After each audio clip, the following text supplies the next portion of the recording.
இயேசுவில் பிரியமான என் அன்பு சகோதர சகோதரிகளே, எல்லாம் மகிழ்ச்சியாக இருக்கிறீங்களா? என்ன மகிழ்ச்சியாக இருக்கிறீங்க? மகிழ்ச்சியாக இருக்கிறீங்களா? சந்தோஷமாக இருக்கிறீங்களா? இப்படி கேட்கின்ற பொழுது மகிழ்ச்சி என் காதில் விழுகிறது. யாரோ ஒருவர் மகிழ்ச்சியாக இருக்கிறீங்களா அப்படி கேட்கின்ற பொழுது உடனே மகிழ்ச்சியாக இருக்கிறேன் அப்படின்னு நம்மளுடைய உணர்வு வெளிப்படுத்துகிறது. மகிழ்ச்சியாக இருக்கிறேன், மகிழ்ச்சியாக இருக்கேன். உள்ள கஷ்டம் இருக்கும், உள்ள கஷ்டம் இருக்கும். ஆனால் அந்த கஷ்டத்தை வெளியே சொல்ல மாட்டோம். எடுத்த உடனே மகிழ்ச்சியாக இருக்கேன், நல்லா இருக்கேன் அப்படின்னு வெளிப்படுத்துகிற அந்த உணர்வு என்பது தான் நம்மில் வெளிப்படுகின்ற அந்த பேரு வகையாக இருக்கின்றது. நாங்கள் தேக்கடி கேரளாவுக்கு சுற்றுலா போயிருந்தோம். அப்போ அங்கே பருந்து பாறை என்ற ஒரு உயர்ந்த மலை, அங்கே எல்லாம் அந்த சின்ன குட்டீஸ்லாம் ஓடிக்கிட்டு விளையாடிக்கிட்டு இருந்தாங்க. அப்போ அந்த குட்டீஸுங்களாம் அந்த மலை மீது ஒரு சுறுசுறுப்பாக அப்படியே விளையாடிக்கொண்டே ஏறினாங்க. நம்மளாம் ஏற முடியல. அவங்க அம்மா கீழே பொறுமையாக ஏறி வந்துட்டே இருக்கிறாங்க. அப்போ அந்த பிள்ளைங்க அந்த மேலே நின்றுட்டு, அம்மா சீக்கிரம் வாங்க, சீக்கிரம் வாங்க அப்படின்னு சொல்லிட்டு அந்த பிள்ளைங்க அங்கேருந்து கத்திக்கொண்டே கூப்பிட்டார்கள். அப்பொழுது அந்த அம்மா அவங்க பேரண்ட்ஸ் அவங்கெல்லாம் பொறுமையாக இருங்கம்மா, நான் வரேன்னு சொல்லிட்டு அந்த பேரண்ட்ஸ் பொறுமையாக நடந்து அந்த பிள்ளைங்கிட்ட போகும்போது அவங்களுக்கு அந்த ஏறி வர அந்த கஷ்டம் இல்லை. ஏறி வருகின்ற அந்த கஷ்டம், ஏன்னா அந்த பிள்ளையுடைய குரல் அவர்களுக்கு கேட்டதனுடைய அந்த உற்சாகம், அந்த பிள்ளைகள் மகிழ்ச்சியாக இருக்கின்ற அந்த ஒரு ஆனந்தம் என்பது அந்த பிள்ளைகளுக்கு, அந்த பெற்றோருக்கு வழி இல்லை, அந்த பெற்றோருக்கு நடந்து போகின்ற வழி இல்லை. அந்த பிள்ளையை பார்த்து வா அம்மா என்று, வா அப்பா என்று கூப்பிட்ட அந்த குரலுக்கு அவர்கள் அந்த வழியை அவர்கள் பொருட்படுத்தாமல் அவர்கள் ஏறி சென்று அந்த குழந்தைகளோடு மகிழ்ச்சியாக இருந்தார்கள். இது ஒரு சின்ன ஒரு அனுபவம். அன்புக்குரிய சகோதர சகோதரிகளே, நம்முடைய வாழ்க்கையில் பல்வேறு நிலைகளில் நாம் துன்பங்கள் நம் வாழ்வில் அது கரை புரண்டு ஓடுகின்றது. எப்படி அலைகள் அடித்து கொண்டு நம்மை ஒவ்வொரு நாளும் அலைகள் அடித்து கொண்டு இருக்கின்றதோ, அதே போல் கவலைகளும் நம்மை ஒவ்வொரு நாளுமே நம்மை அது வீழ்த்துகின்றது.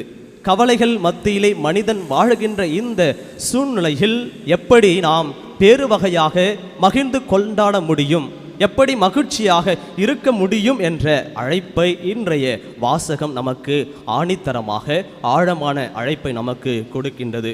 இயேசுவில் பிரியமான என் அன்பு சகோதர சகோதரிகளே, 3 நிலைகளிலே இந்த பேறு பெற்ற நிலையை நாம் சிந்திக்கின்ற பொழுது விண்ணுலகில் கிடைக்கின்ற கைமாறு நான் எப்படி பெறக்கூடியதாக இருக்கின்றது, அல்லது என்னில் நான் ஏற்படுத்துகின்ற அந்த தாக்கம் மாற்றம் எப்படி கைமாறு பெறக்கூடியவனாக இருக்கின்றேன். அடுத்தது மண்ணுலகில் நான் செய்கின்ற அந்த செயல் எப்படி கைமாறு பெறக்கூடியதாக இருக்கின்றது. விண்ணில் எண்ணில் இந்த மண்ணுலகில் நான் எப்படி கைமாறு பெற்று பேறு பெற்றவனாக நான் வாழ்கின்றேன் என்ற அழைப்பை இதை நமக்கு அழைப்பு விடுக்கப்படுகிறது.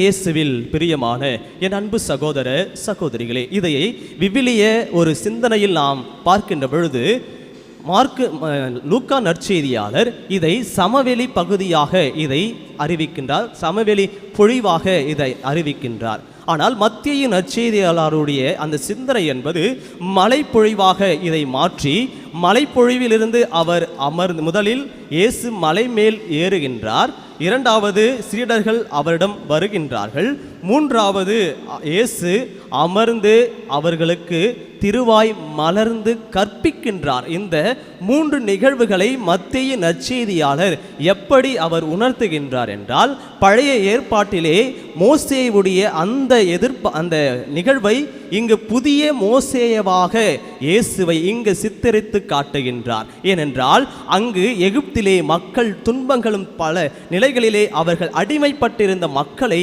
மோசேயை வழிநடத்தி சென்று அங்கு சீனாய் மலையிலே அங்கு மோசே ஏறி செல்கின்றார். அங்கு கடவுளை காண்கின்றார். கடவுளிடம் அவர் கற்பிக்கின்றார். கடவுளிடமிருந்து அந்த கட்டளையை பெற்றுக்கொண்டு இங்கு அந்த மக்களுக்கு கொடுக்கின்றார். அதே நிலையை இங்கு இந்த மலைப்பொழிவிலே மத்தேயு நற்செய்தியாளர் இவ்வாறாக இங்கு பதிவு செய்வது என்பது புதிய மோசேவாக இயேசுவை இங்கு பதிவு செய்கின்றார்கள். இந்த பேறு என்பது 8 நிலைகளிலே இங்கு பதிவு செய்கின்றார். பேறு பெற்றவர்கள் என்று சொல்லி 8 நிலைகளாக நம்மை எல்லா சூழ்நிலையிலுமே நம்மை சிந்திக்க நம்முடைய இறைவன் மகன் இயேசு நமக்கு கற்பிக்கின்றார்.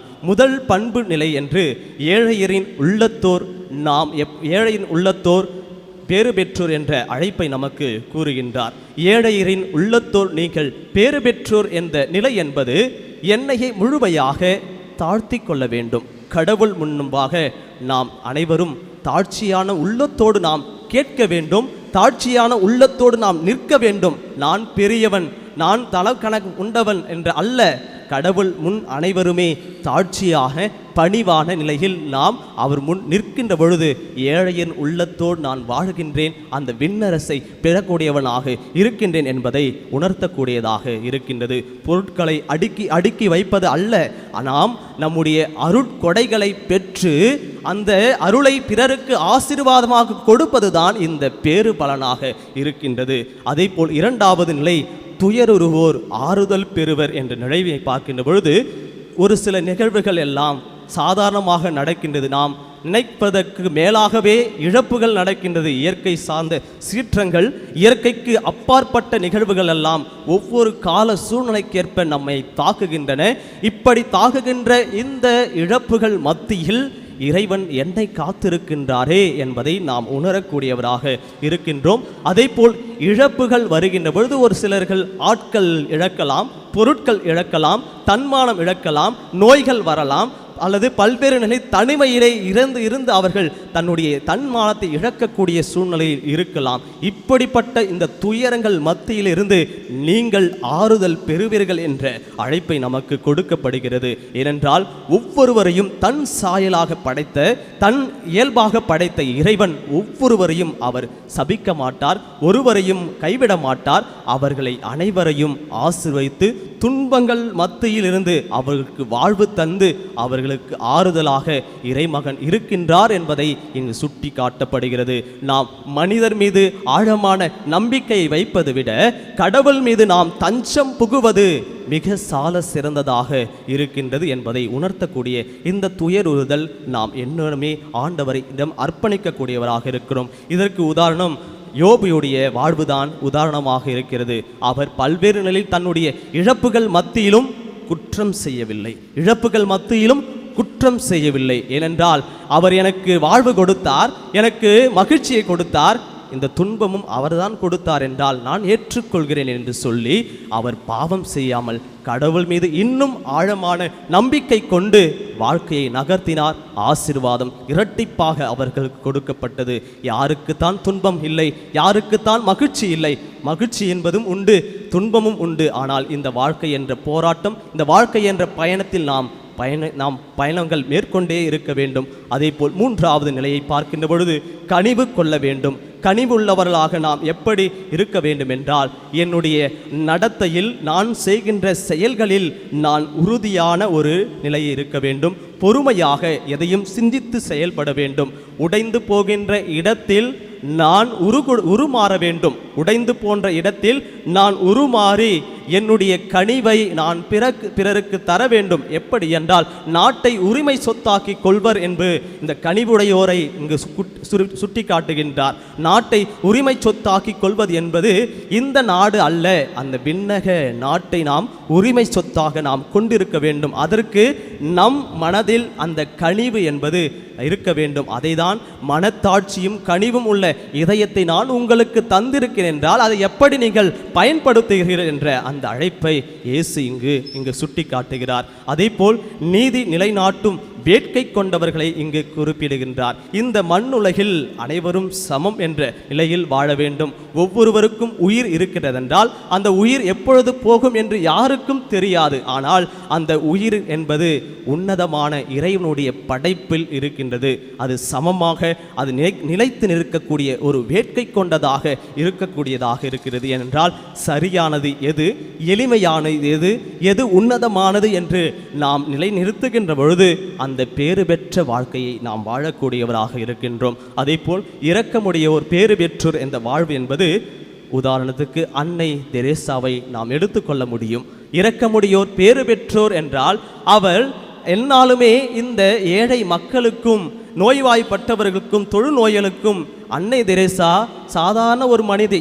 அவள் அந்த மனிதர் மீது இரக்கம் கொண்டதால் நானும் தான் இறக்கப் போகிறேன், எப்போ இறக்கப் போதும் தெரியாது, ஆனால் அவர்கள் மீது இரக்கம் கொள்வதுதான் நான் கொள்கின்ற உன்னத சேவை, நான் கொள்கின்ற உன்னத பணி. இந்த உலகிற்கு நான் வாழ்கிறேன் என்றால் என்னை போல் அவனும் துன்புறுகின்றான், என்னை போல் அவனும் வாழ்கின்றான் என்றால் அவர் மீது நான் இரக்கம் கொள்ள வேண்டும் என்ற உச்சம் அன்னை தெரேசாவுடைய சேவை. அதே போல் நாமும் அந்த இரக்கத்தை பெறக்கூடியவராக இருக்க வேண்டும். தூய்மையான உள்ளம் கொண்டவர்களாக நாம் எப்படி வாழ வேண்டும் என்றால், நாம் தூய்மையான உள்ளம் என்பது அந்த பாவ சங்கீதன அருட்சாதனத்தை உணரக்கூடியவராக இருக்க வேண்டும். உடல் அளவில் நாம் எப்படி தூய்மைகளை ஏற்படுத்துகின்ற நிலைகளை நாம் செய்கின்றோம், ஏற்பாடுகளை செய்கின்றோம். அதே போல் ஆன்மா எங்கிருக்கின்றது? நம் ஆன்மாவை தூய்மைப்படுத்துகின்ற பொழுது அது கடவுளுடைய இல்லமாக மாறும், கடவுளுடைய இல்லமாக மாறும். அது தூய்மையாக, அது மாசு நிறைந்த நிலையில் இருந்தது என்றால் அது சாத்தான் வாழ்கின்ற இடமாகத்தான் இருக்கும். ஒரு தண்ணீர் தேங்கிக் கொண்டே இருந்தால் சாக்கடையாக மாறும், நாற்றம் அடிக்கும், யாரும் பயன்படுத்த முடியாது ஓடுகின்ற தண்ணீராக. அதே போல் நம் மனதில் இருக்கின்ற காயங்களையும் பாவங்களையும் நாம் அறிக்கையிடுகின்ற பொழுது நம்மில் தூய்மை ஏற்படுகிறது. இறைவன் என்னில் குடிக்கொள்கிறார் என்பதை உணரக்கூடியவதாக இருக்கிறது. அதே போல் அமைதியை ஏற்படுத்துவராக நாம் இருக்க வேண்டும். அமைதியை ஏற்படுத்துகின்றவர் என்பது சாதாரண நிலையில் நம்முடைய குடும்பங்கள் தான் அமைதி ஏற்படுத்த வேண்டும்.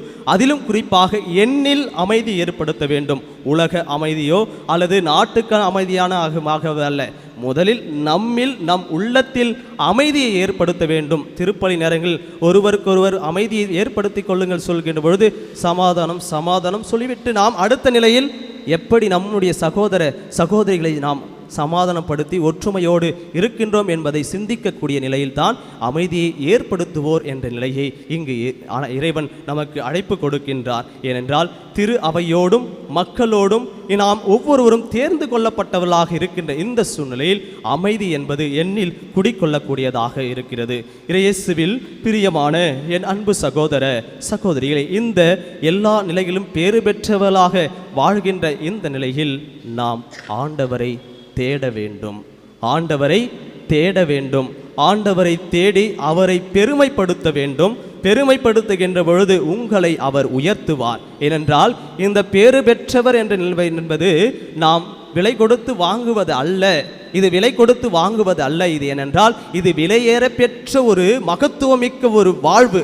இந்த பேறு பெற்று என்பது விண்ணில் நாம் எந்த நிலையில் நாம் பெறக்கூடியவராக இருக்கின்றோம், அல்லது எண்ணில் என்ன ஒரு மாற்றத்தை கண்டு அந்த கைமாறு பெறக்கூடியவனாக இருக்கின்றேன், அல்லது இந்த மண்ணுலகில் வாழ்கின்றேன் என்றால் எண்ணிலிருந்து என்ன கைமாறு பெறக்கூடியதாக இருக்கிறது என்பதை நாம் உணரக்கூடியவர்களாக இருக்கின்ற பொழுது அந்த பேறு பெற்றவரில் நானும் ஒருவனாக இருக்கிறேன் என்பதை உணர்ந்து என் மகிழ்ச்சி என்னோடு இருப்பது அல்ல, பிறரையும் மகிழ்விப்பதும் அவரை மகிழ்வித்து அவரையும் அந்த விண்ணகத்துக்கு அழைத்து செல்லக்கூடிய எல்லா நிலைகளுமே இறைவன் நமக்கு அனைத்தையும் கொடுக்கக்கூடியவராக இருக்கிறார் என்பதை உணர்ந்து தெய்வீக திருப்பலியில் தொடர்ந்து மன்றாடுவோம். நல்லாய் இயேசு என்றென்றும் வாழ்த்த பெறுவாராக. ஆமேன்.